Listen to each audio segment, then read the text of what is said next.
from Voodoo, who says, now that CryEngine 3.8.1 is out and finally supports Linux and OpenGL, we'll be lucky enough to see a Linux client in the not too distant future. Yes, CryEngine 3.8.2 is out actually as of the other day. We would very much want to make Linux work. I think there's some issues in the OpenGL side of things because we've done some work and customization on the graphics drivers and the shaders. So that would probably need some support.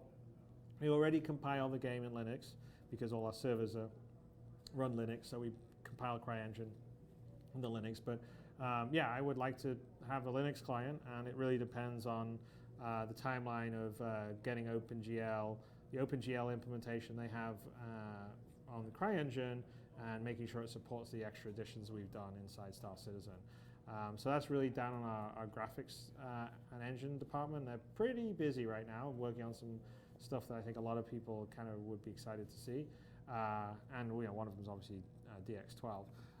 So I don't think that I can say this is going to happen in the next month or two, but it's definitely something we would want to do. We want to support.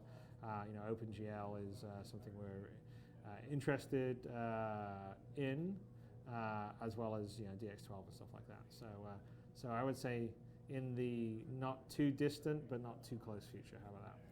All right, that is the end of the 10 questions. Thank you for listening.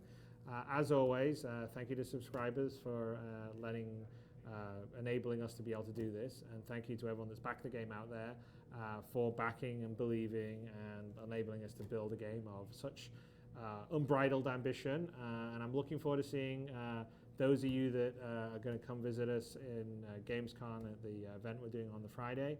I'm looking forward to meeting you guys. I'm sure I'll be seeing people that I've been seeing at all the Gamescom events, which is great. It's like good old friends. And also for the people that can't make it, I think we're going to live stream it, so that'll be fun. So be sure to sort of tune in for that. I think we've managed to get faster internet at the actual venue this time. I mean, generally our live stream problems haven't necessarily been because we don't know how to live stream. It's mostly because we go to these venues and they tell us that the internet is a certain speed, and then we get there and it turns out the internet is a tenth of the speed, and a lot of the live streaming hardware just basically blows up when it doesn't have enough throughput. So we've, I think, paid extra money to upgrade it again. We've been promised that it's good. I think we'll test it out before we're there. Hopefully it will hold up, unlike some of the other venues we've been at, and we'll be able to stream the event. And anyway, and hopefully you guys will like it. So I probably won't have one of these for the following week because I'll be over in Europe and doing the Gamescom stuff.